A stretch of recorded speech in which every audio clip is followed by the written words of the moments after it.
Right. Well, I think we can get started. Hopefully, everybody who's going to come is either on with their volume and video off or is coming soon. I'm just going to quickly say hello to Dr. Dukan, who's going to be the person who's on our executive committee advisory board and who will be moderating the session today. And we're thrilled to have you, Duke, both on our executive committee and also moderating this topic, which I know is near and dear to your heart. So thanks so much. Thanks so much for being here today. Yeah, of course. Good to see everyone. And I have the distinct honor of presenting the next session. As a clinical neuropsychologist, I have a lot of interest in this topic, and the session is titled How to Evaluate Cognitive and Functional Impairment in a Research Study in Correctional Settings. I have the distinct honor of also introducing our speakers for this panel. Dr. Lisa Berry is a chronic disease epidemiologist and associate professor of psychiatry at UConn Health Center on Aging. Dr. Berry's research focuses on the epidemiology of depression and suicide-related behaviors in older adults who are either currently incarcerated or who are re-entering the community in later life following an incarceration. Also speaking with us is Dr. Stephanie Grace Prost, who aims to promote health and quality of life among criminal justice system stakeholders, including persons who are incarcerated, their caregivers, criminal justice professionals, and administration. She pursues this aim using both quantitative and qualitative methods. Her future efforts include the development, implementation, and evaluation of tailored interventions aimed at enhancing quality of life among these groups. So without further ado, Drs. Berry and Dr. Prost. Great, thank you very much, Duke. And I think Stephanie and I will kind of just go back and forth, and this will be hopefully extremely interactive. You know, we want it to be somewhat informal. Of course, we have a tough act to follow after Dr. Shavi spoke, but hopefully we can answer some questions and have a good discussion too. Yeah, absolutely. I'm actually very grateful that she went first because I took some notes that I thought were going to be helpful for this too. Yeah, absolutely. Absolutely. Yeah. So so I'll start us out. I'll give us kind of an overview of what we're up against. We'll talk a bit about what we mean when we're talking about cognitive and functional impairment and why it's important, which I think we've learned a lot about already today. And then some of the strategies. I know that one of the things I've really appreciated about the ARCH network has been sort of the ins and outs and just the practical tips for how to navigate things like engaging a community partnership with a Department of Correction or navigating an institutional review board. So those sorts of things to think about in planning. And then hopefully the bulk will be surrounding example findings driven in large part by Dr. Berry's findings, and then some early results from the older adult in Kentucky State Prison study. And then we'll close with ethics and sort of Q&A. But I think to Dr. Berry's point, if you have questions throughout, you can throw them in the chat and we'll try to answer them as we go. So it does feel a little more dynamic. Is that okay with you? Absolutely. Yeah. Right. Okay.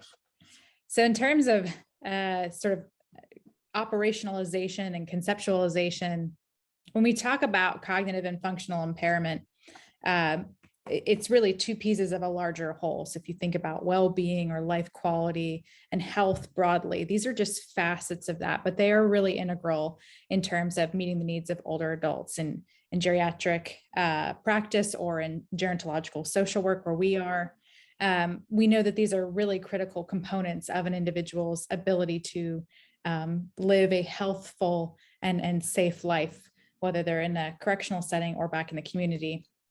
So in terms of cognitive impairment, what we mean here is that we're looking at difficulty in remembering, learning new things, concentrating, or making decisions that kind of go on in your day-to-day life. And in terms of functional impairment, that is really focused on those activities of daily living we've just heard a little bit about, as well as those instrumental activities in terms of how institutionalization can shape sort of a limited awareness of how to function in a community that might have shifted quite a bit during your incarceration. a really important caveat to this, even though we're talking about older adults specifically, is that these types of issues are not isolated to older adulthood. And the traumatic brain injuries I make note of here, I know Chantal Fahmy has done some work surrounding TBIs. And then also in individuals who can sustain an injury behind bars that can lead to cognitive and functional impairment. And this reminds me of a gentleman with whom I spoke in the Louisiana State Penitentiary. He actually had a short-term sentence, about 6 years, short-term for Louisiana. And when he was there, he was playing football on the yard. He was in his mid-30s, and he sustained a spinal cord injury that left him without any control of his arms or his legs. And so when I met him in the nursing unit, he was like in a full like scaffold of sorts. And he did his interview with me kind of, just verbally, but he is not like the prototypical person that we're generally talking about, but recognizing that these issues do affect individuals across the life course and the developmental spectrum as well. Dr. Berry, did you want to add anything here? No, I think that covers them. All right. Excellent. Okay. So a couple of points here. I'm trying to like move the chat and the faces so I can see everything at the same time. Okay. So broadly speaking, it's important. And I know I have avoided these topics before, especially early in my work as an assistant professor, trying to balance the burden of a survey. Like how much can I potentially, get out of this survey without making it so demanding of the person's time and space. And so I have also grappled with, do I include these measures when interviewing folks? But we cannot, sort of overemphasize the importance of including cognitive and functional impairment measures, even if they're shorter forms, if they're brief inventories, and we'll talk about some options for that. Laura with her work in New York, those really beautiful and multifaceted comprehensive measures that really get at all of the nuance of an individual's experience are wonderful. They don't always make sense in terms of kind of a fast-paced, approach to an intimate research study where you're sitting down with someone, you only have 30 to 40 minutes to do the entire interview, and that's it. That might be the last time you see them. So broadly speaking, again, it's important.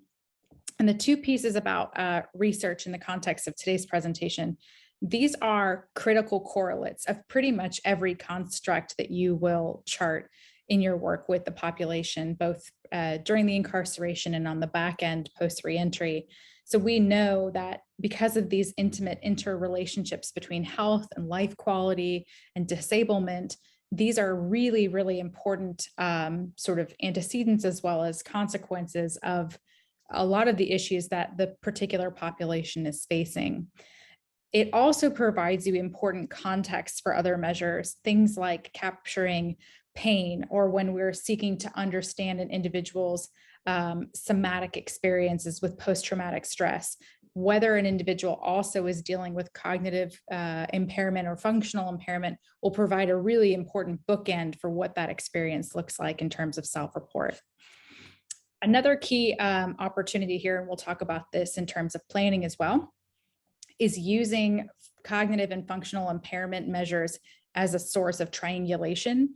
So when we collect information from individuals, having these additional measures can provide us some insight as to if the pain looks a certain way, is the expectation that it's related to functional impairment due to a disability, or is the pain perhaps related to substance withdrawal on the back end of the incarceration? Was it as a result of sustaining an injury, those sorts of things? And how does that map onto existing records? So how does it look in terms of the electronic medical records for the facility? Does the proxy report from a physician map onto what the person you're interviewing is also saying? So that can be really helpful in terms of, again, triangulation. Dr. Berry, did you have anything to add? No, I'll do the next few slides. No. Excellent. Okay, great. And I'm sure that you look lovely. Because of the way I set it up, I can't see anyone's face. You all look great. Okay. So in terms of kind of the impact, we talked about why it's so important in terms of contextualizing your findings, triangulating data, of course, being something that you want to potentially offer in terms of building the existing knowledge base. But it's also important in terms of the functioning within the correctional facility, as well as on the back end in terms of reentry. And the transition clinic network that we've just heard about spoke quite a bit about how these particular areas of functioning can impact an individual's health and well-being on the back end, as well as their potential reentry related correlates, things like rearrest, emergency room visits, and things like recidivism as well, which are the more traditional sort of Bureau of Justice Administration measures. But in terms of on the inside, day-to-day interactions, one of the bigger challenges we see with cognitive impairment is that individuals may be less apt to respond to verbal commands. So much is related to verbal commands in these spaces, which can artificially inflate the risk of disciplinary infractions, which can also have implications for their parole readiness. So that's an important consideration as well. Wandering in terms of like security violations can put other individuals at risk of victimization as well. And then in terms of functional impairment, things like safety, we know that many institutions, of course, aren't built with ADA in mind, and unless they've been retroactively fit to account for accessibility, many individuals, even with minor impairments, are still functioning in these settings that aren't always well equipped to meet their needs. The hard architecture that meet the institutional needs does not always map onto the caring sort of accoutrements that we would expect in more suitable housing situations. Things like getting off a top bunk or trying to navigate long corridors to get to chow. On the back end, we've already talked a little bit about this, how to navigate parole, especially with cognitive impairment. And I, will self-disclose, this has been a huge issue for our family, how an individual is able to make sense of each of the requirements for their supervision, their ability to even complete some of the recommended treatment modalities. For instance, my father was encouraged to complete cognitive behavioral therapy, which doesn't make a lot of sense for an individual who's not completely intact, and that's not an assessment strategy for the reentry team. So they didn't understand why it was a problem necessarily. That can be really challenging because if you don't complete those 8 weeks of classes, then you can be violated and then potentially reincarcerated due to a technical rather than a new charge. It also has implications for care coordination. We've spoke quite a bit about this, and or I didn't speak, but we've just heard a little bit about this in terms of how does that make sense on the reentry side when trying to get into those first appointments, establish care, align new physicians if you have complex cases where you need both a general practitioner, oncologist, things like that, medication management. All of these things can be complicated by both impairment in activities of daily living, as well as instrumental activities of daily living, as well as cognitive impairment. Okay, so a couple of pieces here I wanted to make mention of. For those of you who are considering this as junior faculty, or you're looking to do primary data collection, that's where Dr. Berry and I are going to focus today, is in primary data collection. But I did want to make mention of some secondary data options in terms of looking at these issues. Sorry. Okay, in terms of looking at these issues without having to navigate primary data collection with the Human Subjects Committee. Okay. So recently I have come across some folks who are doing research with data sets that include individuals who are receiving Medicaid and Medicare, and going on the back end and looking to match incarceration related data. So that is a great opportunity. The other thing that can be done in terms of looking for existing medical records that can point to waning cognitive capacity or increased functional impairment, things like looking at falls in their charts that can be extracted with support from Department of Corrections. One of the other things that I have seen folks using, and I think Laura hinted at this as well, is you can see whispers of cognitive impairment when looking at wandering related disciplinary infractions, folks who are not responding to correctional officers, depending on how explicit the secondary data can be, you can actually see what those infractions were for, and kind of piecing together contextually some of the behaviors we see with cognitive impairment in those narrative forms. So those are options if you don't dare to go into the institution just yet. But in terms of sort of primary data collections, the gold standard, the most rigorous by far, would be using those sort of physician, administered observational strategies, like in terms of functional assessment, using gait tests, where you're looking at an individual's ability to make their way through a space safely. Those are by far the most comprehensive, but they're time consuming, they're difficult to do in these spaces. One of the other options that you have is to use proxy reports. So things like interviewing healthcare providers or interviewing correctional staff. How often are you being asked to help transfer an individual? How often are you interacting with individuals who may or may not have a firm grasp as to what's going on? Can they respond to your prompts, things like that? And then I've already kind of mentioned this idea of medical records.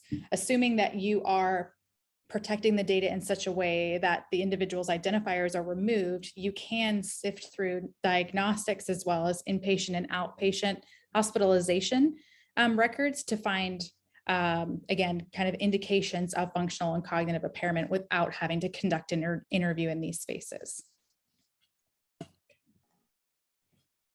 Okay, a couple more bullets for me, and then I'll turn it over to Dr. Berry. So in terms of human subjects research committees, I hopefully one day will get a participation award for human subjects research committee work, because I think I have 11 human subjects committee research applications open, all for primary data collection, all for forensic and protected populations. So if I can do it, you can do it. So what I'll offer is that one of the big hiccups we face on the front end, of course, is informed consent. And UCSF actually has an amazing website with a lot of the really critical considerations regarding this particular work. And so the first thing I'll say is that don't automatically exclude individuals related to cognitive impairment. So think about what the exclusion of that population would mean for your findings, as well as the populations we seek to serve. So we really do want to advocate with protection that these groups are included in your work. So again, there are guidelines available in terms of how to safeguard, and the primary approach to that is assuring decisional capacity. So that's something where you're asking questions that kind of extend beyond that simple yes or no. Do you voluntarily consent to study? You're teaching to consent, which is something we've heard about in the ARCH network as well. So how do you leverage an individual's cognitive capacity beyond these sort of close-ended questions and their ability to engage in your work? Okay, broad considerations in terms of cognitive and functional assessment. Privacy. We're going to talk a bit about this at the end when it comes to ethics, but we are often conducting these interviews in semi-private spaces. Hopefully they're semi-private at the very best. But that means that you can be privy to correctional staff, there can be administrators in the room, there can be other individuals who are either older adults included in the study, or people maybe who are shuttling folks to and from. So there's the risk that they overhear, whether it's findings from the cognitive assessment itself, or they're watching a functional assessment be completed. In terms of the physical space, we've already talked a little bit about this. Sometimes the actual structural setting in which the interviews are being conducted can be a barrier. So it might not be possible to conduct a gait test in the actual area if it's visitation between double paned, plexiglass or whatnot. The noise in the spaces in terms of reverberation can make it really difficult to conduct the interview orally. So be thinking of that when you're drafting your human subjects applications. How are you going to protect the individual's privacy from others, but also be able to conduct it in such a way that they can hear what you're saying, they can understand the questions you're asking. That kind of goes with all of our work, right? How do computerized tests and paper and pencil tests fit into this? So a couple of things in terms of safety issues. Some institutions will not allow you to bring in writing implements, or if they do, they have to be a certain type. They have to be a single barreled pen with no cap kind of thing, no clickers, no springs. In terms of pencils, those can also be a risk. So you'll have to determine your approach based on the DOC. And one of the other things to consider is the use of computerized approaches. And so something that I would offer is we used offline software called Qualtrics. So Qualtrics, of course, is available online too, but they actually have an offline application now, which proved to be incredibly helpful. So we were able to conduct the interview, enter the answers quickly, and then once offsite and on a secured connection, upload that information without it having, potentially risking any of the department safety or security protocols. So we were not, however, allowed to hand that device to the individual to complete the interview. Some studies will allow that to take place. And so when you're constructing your IRB application, something to think about is the size of the font, the ability of fine motor skills to kind of make those subtle selections between radial buttons. So just kind of the practical application of the device in space. Okay, broadly, time. So I think the best example of this will be comparing some of Dr. Berry's approaches, using some of the standardized measures compared to the ones that we've embraced for our project. Now, our study aims, of course, were distinct. We have a very short form, rapid assessment instrument that just kind of gives us just a framework for understanding if cognitive capacity is intact. But as a result, we kind of are at an expense, losing some of that multifacetedness, and those different aspects of cognition are, not really being told in the same way that they could be with those more rigorous and multifaceted measures. Also to keep in mind with both functional and cognitive assessments, whether English is the person's first language, particularly important in areas where we see an overrepresentation of individuals who don't speak English as their first language. In Kentucky, we have that issue quite regularly. We have a kind of a dense population of individuals who are migrant workers from Central and South America. And not only does our team not only have the resources to do their interviews, but the correctional staff also do not have the language capacity to meet their needs. So something to be mindful of when you're drafting those applications. What does the demography of the prison look like, and how are you going to meet that population where they are so that you can conduct those interviews? Okay, finally, adjustments for education. This is true with most of our work, thinking about how can you administer the measures without necessarily having to have a certain level of educational attainment in order to get the best and most valid information that you can, again, with all of these other constraints in mind. Okay. Oh my gosh, I had one more slide, I'm sorry. Okay, so this is kind of piggybacking into Dr. Berry's work. So reliability and validity of measures. So we'll beat a dead horse here, but in terms of recognizing the strengths and challenges associated with importing standardized measures used in the community, whether in research with older adults who are community dwelling, or those are individuals who are in practice settings who are using kind of traditional assessment measures or SOMs, we recognize that they have been developed, oftentimes validated many times over with these populations, but their import into these settings does not always make sense. And Dr. Berry is going to talk about this explicitly when it comes to prison ADLs. But again, this is kind of an ever-present echo, which is to say that while there is a strength in using those measures because you can compare psychometric indices, they have guidance in terms of the appropriate response options, the scoring strategies, so you can provide some comparative findings for your colleagues. It becomes very difficult in terms of how those measures actually make sense in these spaces. So I'll go ahead and turn it over to Dr. Berry there for a second. Sure. All right. Thanks, Stephanie. So I'm just going to continue maybe doing a little bit more of the applied part of the talk.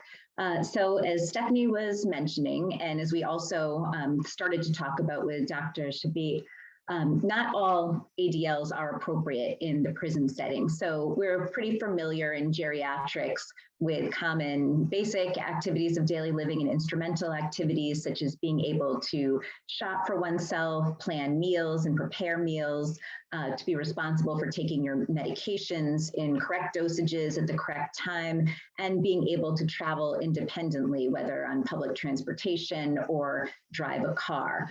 However, as you know, a lot of those activities really are not relevant to assess within the prison setting. So individuals are not always planning and preparing their own meals. They're not traveling on public transportation. So Stephanie can move the slide ahead. So really, there's activities of daily living that are unique to prison. And I certainly want to mention that a lot of what I'm going to be discussing really came to light from me learning from Bree Williams, because Dr. Williams was really the one that helped me to understand how important some of these things are. So in the carceral setting, individuals might have to climb on and off of a top bunk. They might need to walk wearing shackles or wearing handcuffs. They're going to be standing in line for chow or walking to chow, and standing in line for their medications to be delivered. So these are all activities that really aren't being conducted necessarily in the community, but that might be very relevant to asking about disability of individuals who are older and living in a carceral setting. So you can go ahead, Stephanie. Okay, so just in terms of some applied examples. So I'll provide some from my own work in terms of assessing both functional impairment and cognition while in prison. So Stephanie first mentioned the importance of really the institutional review board in all of this. And at first, when you're approaching any sort of research that's going to be taking place with a vulnerable population, it is rather daunting because there are some additional requirements besides typically dealing with the IRB. So just kind of to give you an idea of what we did in our own study, we had an ongoing study up until the time of the pandemic, which unfortunately shut us down, but the aging inmate suicide ideation and depression study, so known as Aging Inside. And in order, at least in the state of Connecticut, to conduct research in our prisons and jails, which are really one system, we not only need IRB approval from the UConn Health Center, but also from the Connecticut Department of Corrections. They have a research advisory committee. So it's really getting approvals from 2 different IRBs before you're able to do the research. And I think that's oftentimes a point that that maybe junior faculty aren't necessarily aware of. I know I had someone contact me once saying, well, he got approval from the IRB to pursue research in the prison setting, and he thought he was all set to go. And I mentioned, well, you know, just make sure that you have approval from the research advisory committee, because, you know, the UConn doesn't have the authority to say it's okay for you to enter the carceral facilities and do this research. They have the authority to say that I'm not violating any, you know, human subjects issues, but it's also very important to address the Department of Corrections system that you're going to be working with. Just in terms of some, before we get into the actual functional assessment, just in terms of recruiting and how you might be able to go about doing that. For our study, we sent recruitment letters to all age-eligible inmates. In particular, we focused on those who had been incarcerated or expected to be incarcerated, excuse me, for at least another couple of years, because we were conducting a longitudinal study. We had 2 pages. We did not use a staple. These were just 2 separate pages, and the incarcerated persons needed to submit the second page of the form indicating their name, their inmate number, where their housing unit is.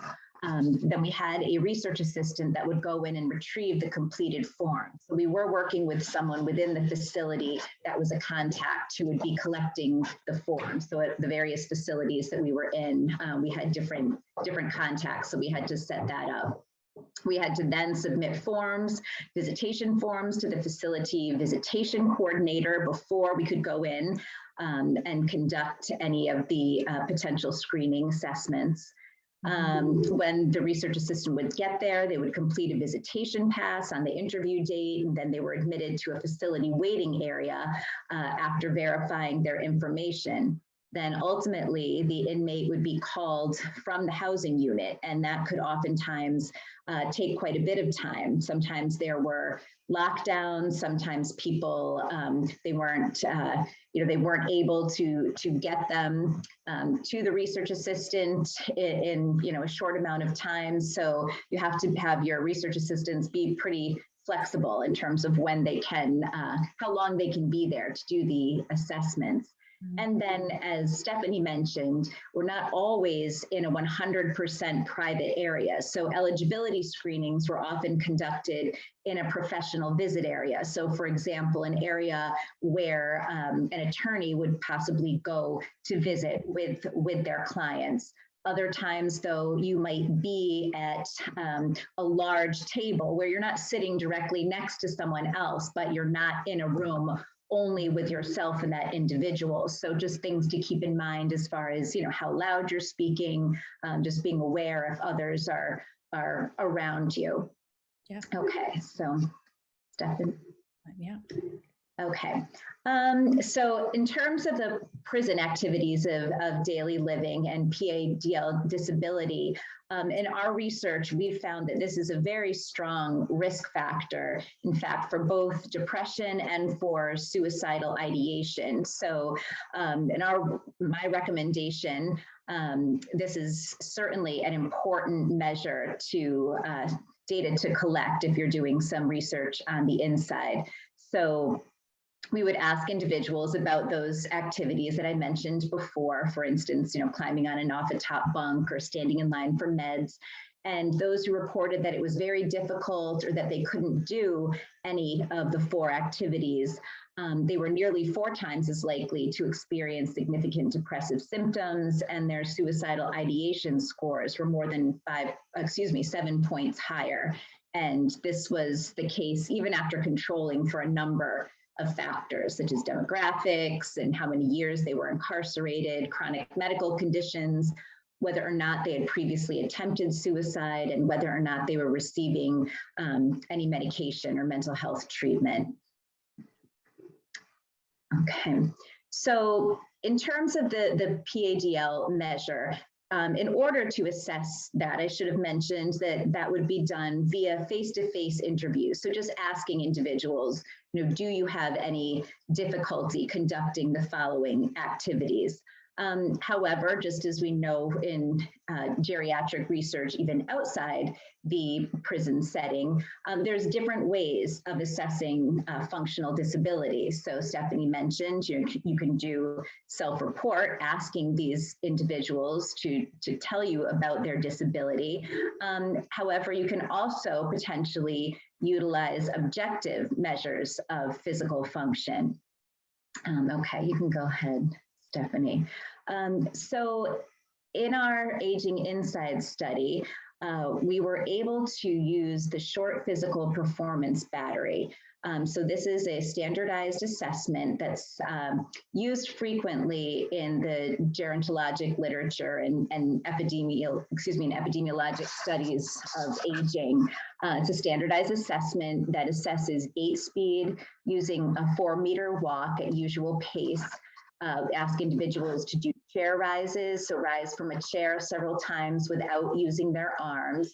And then there's balance tests that get progressively more difficult. So standing, on both your feet, on one foot, and then you get a score that's each of those tasks is scored from 0 to 4 with a total score up to 12, with a higher score indicating better function.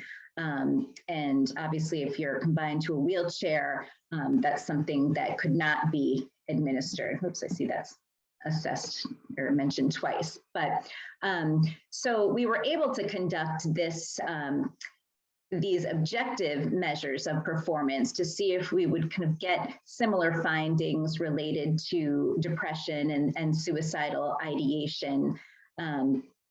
So in addition to just the self-report. So again, when you're considering what measures to assess, thinking about measures where there are some some standardized measures available where there are norms from the community that you can potentially compare with.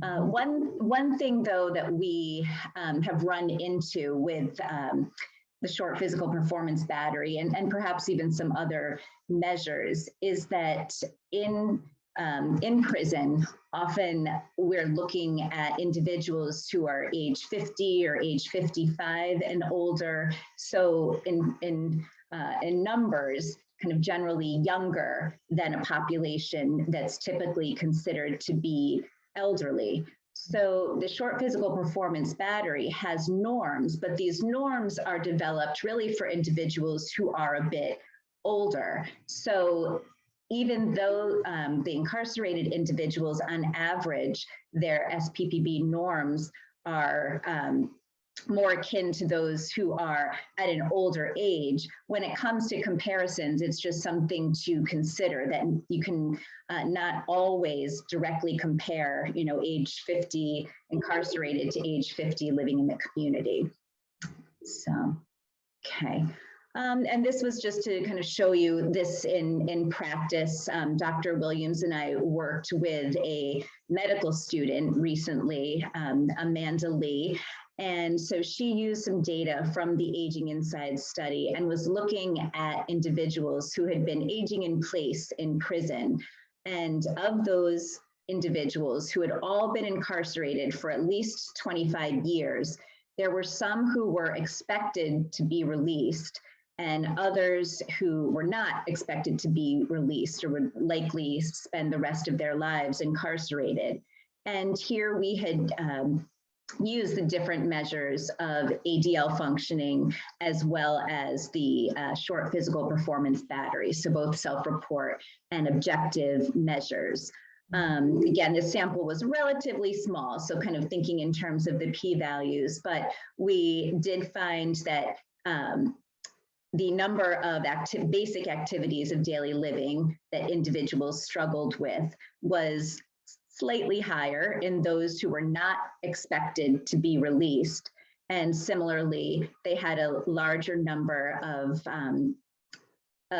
disabilities in prison activities of daily living and a lower short physical performance battery. So just two different ways of assessing function, but essentially coming up with similar findings.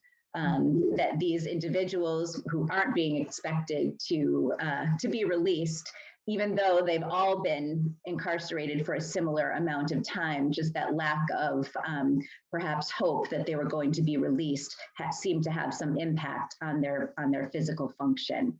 Now, Stephanie, you're going to talk a bit about how you've incorporated some measures into your study and maybe why you made the choices that you did.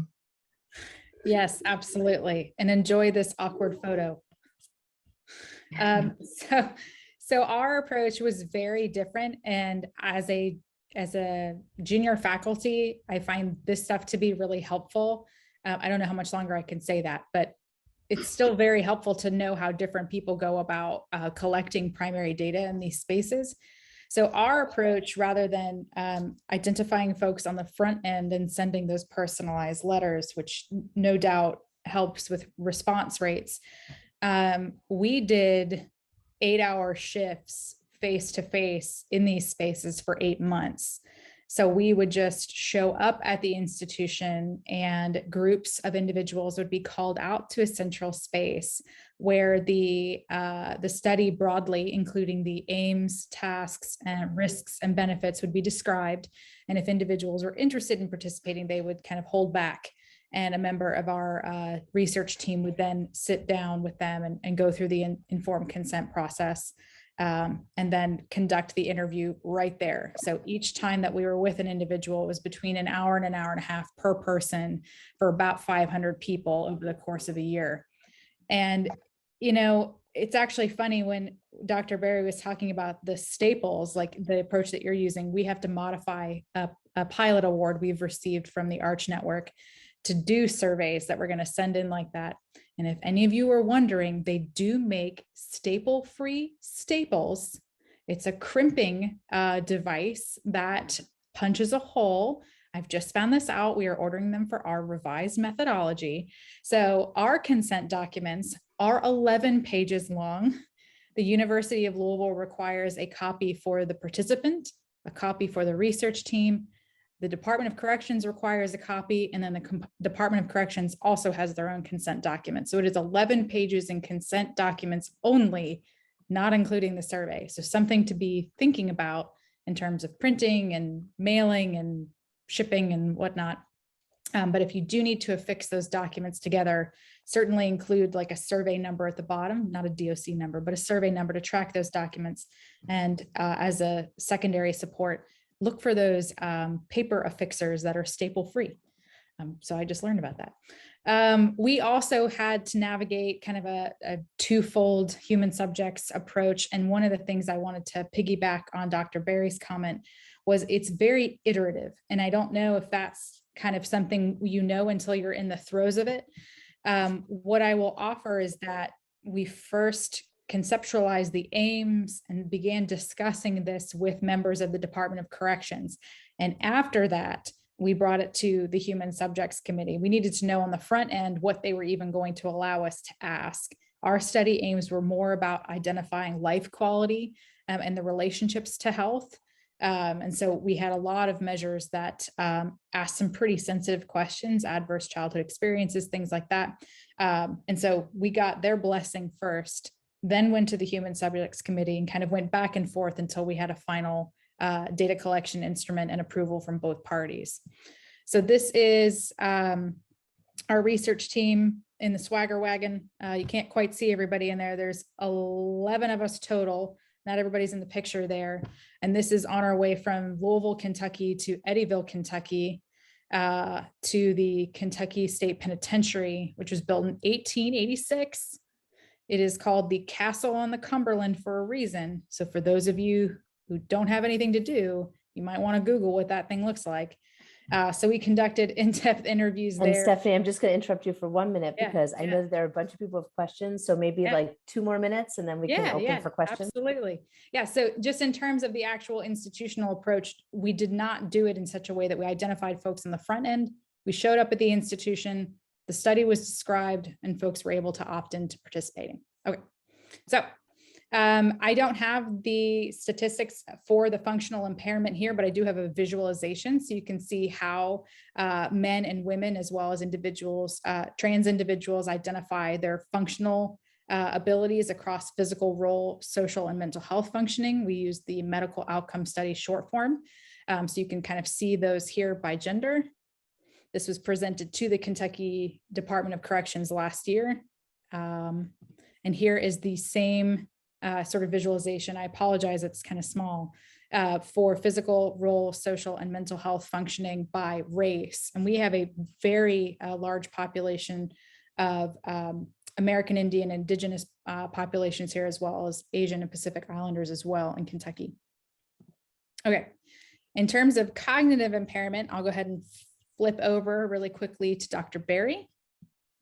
Sure, and I'd rather definitely get to the questions. So just kind of then very quickly in measures for cognitive impairment that we used in the Aging Inside study are the Montreal Cognitive Assessment, or which is known as the MoCA. We chose to use this. This was a paper and pencil version of a cognitive assessment. And at the time when I was starting this and working with the Connecticut DOC, for them, it was easier for them to conceptualize me bringing in paper and pencil versus bringing in a computer and doing some sort of computerized assessment.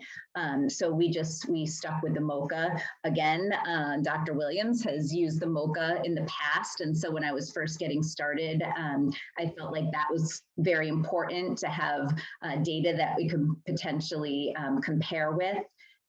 We also use the trail making test, which again is paper and pencil, and there's 2 parts to it. The first is assessing processing speed. You just ask people to connect letters like a dot to dot, just go A, B, C. And then the second part of it is set shifting, a little bit harder, from going to number 1 to letter A, number 2 to B, and so forth. And Stephanie, let's see, now we can, well, I guess here, the one point I wanted to make on this slide is not so much the data, but as you're collecting information, whether it's on functional assessment, disability or cognition, thinking about the other factors that could potentially be confounders, such as, so in this case, we were assessing cognitive impairment. It was important to consider history of HIV or Hep C, head injury, TBI has been mentioned before today, and then alcohol or substance use, all factors that can really have an impact on someone's cognition. Let's see, we can kind of skip that. We can always go to it. I think really at this point, well, I wanted to highlight that that study, excuse me, Stephanie. So this is one that Dr. Williams and her team had done with the importance of cognition on the inside also has an impact on the outside. So in Bree's study, she found, and I'm just obviously doing this at a very high level explanation, but those with worse MoCA scores were more likely to have 2 or more ED visits at discharge, a hospitalization, and they were more likely to be arrested afterwards. So definitely some implications as people are released.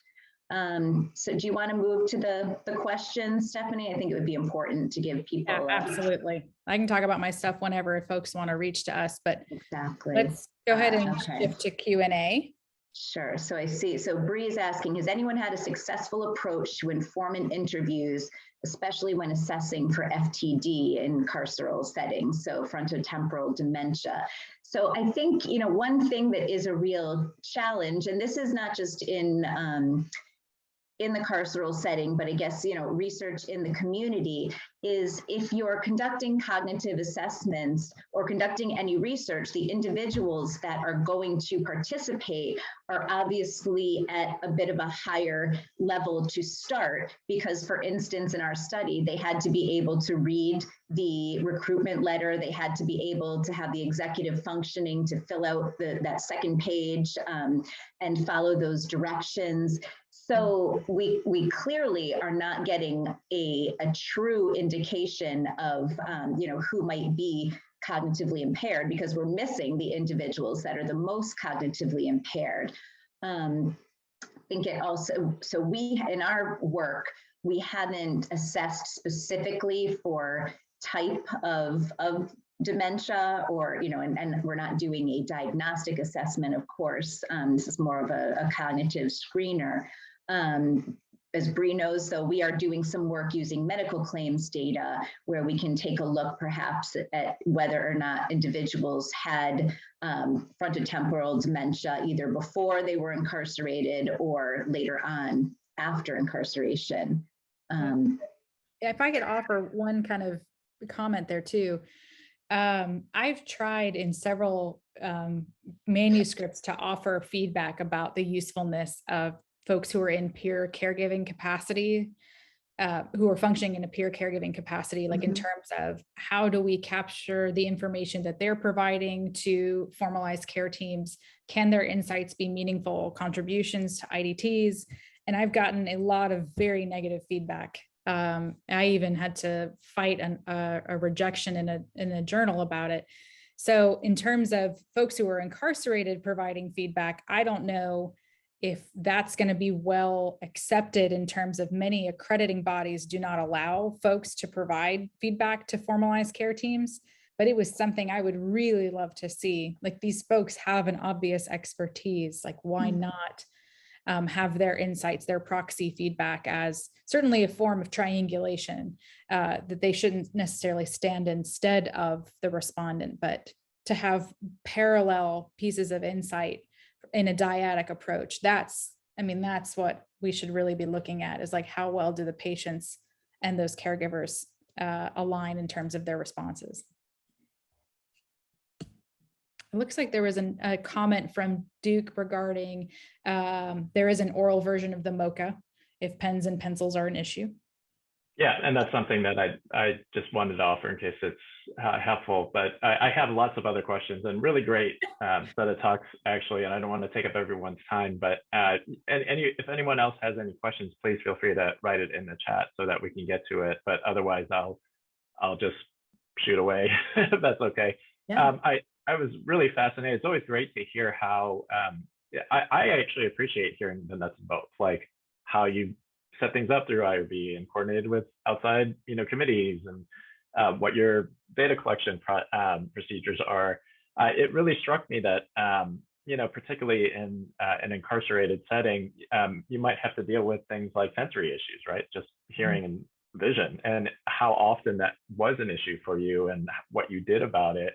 I know a lot of older adults who just are who have clear hearing issues, but they like to play it off as much as possible. But if you're doing a interview or cognitive assessment, that makes a big difference. So curious about just sensory issues, just as a basic question, and I'm happy to go from there. Dr. Berry, do you want to go first? You can, Stephanie, if you have, would you like me to? Go ahead. I have a few examples of how we kind of mitigated that issue. So what we did notice, because we were in the same room as the vending machines in the microwave, one of the approaches that we took was for the folks we could kind of see interacting with the correctional staff as they were coming into the room, tilting their head. We could see that they probably had auditory related issues. We would assign them to the research assistants in the furthest corner of the room. We wanted to put them as far away from that kind of white or brown noise because we were in that particular facility, we're in visitation. One of the other issues we had was we were near a main gate in another institution. And so there's the buzz prior to the gate and then the gates opening and closing, which could be a good 30 seconds in some cases. We would just stop the interview. We would just wait, take a sip of water. We brought bottles of water and things like that so that it wasn't you can't hear me, so as to not make folks feel uncomfortable for having any impairment issues. We would be I'm sorry, let's just take a break, so that we would kind of default to making sure everyone else was comfortable and wait for the noise to pass in those spaces. Go ahead, Dr. Berry. Do you want to piggyback on that? I think there was another, did someone mention they had a question? So Melissa. It looks like Dr. Melissa Gerald might have a question. Yeah, I have many questions. I think this is just fantastic, and really congratulate you for your work that you've been doing. This is really exciting to see you doing it. I guess I have a few comments. In terms of getting claims data for the patients before, I guess, incarceration, that may be difficult given the underutilization issue and the selection bias that could go into that.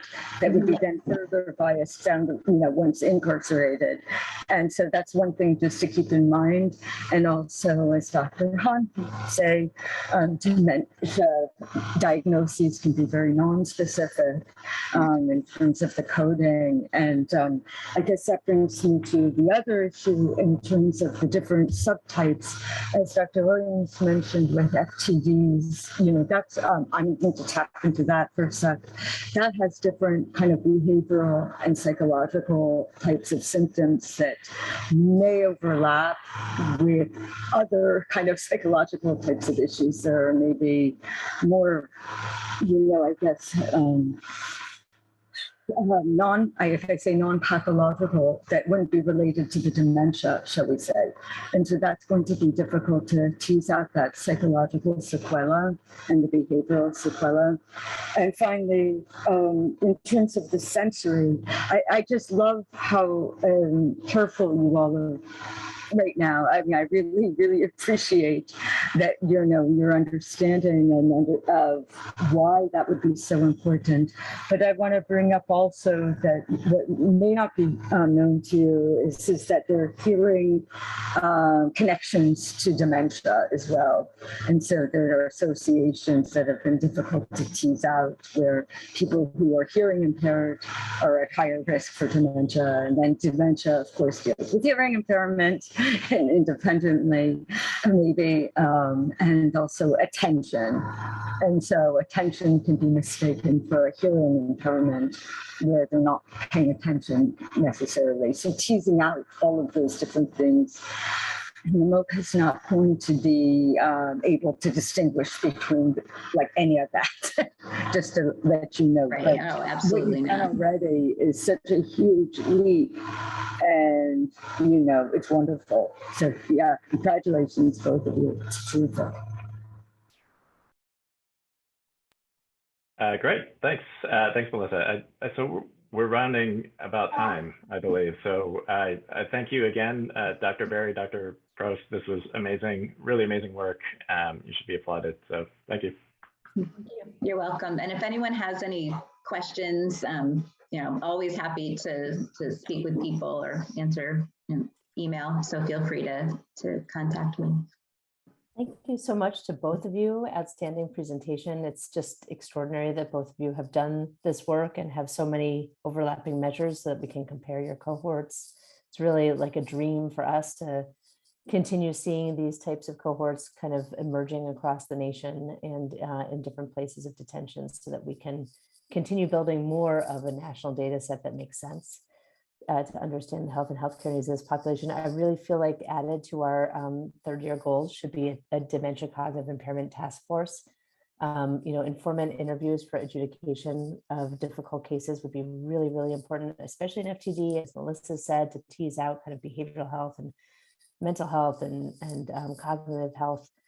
And I think that it's time for us to start really thinking about this and starting to set some standards. So Sarah will send out kind of in her next email, to get a sense of who might be interested in being on one of those kind of task forces. But I think that this is something that we should start thinking about. I know other groups are talking to others about sort of what is the state of dementia and cognitive impairment in these settings, but really I think we need to start thinking about how, as researchers, we're going to start studying it so that we're all doing it in the same way, and really starting to push the envelope on getting more of a sense of how to start addressing this issue, which is really just so devastating to patients, families, and healthcare professionals alike.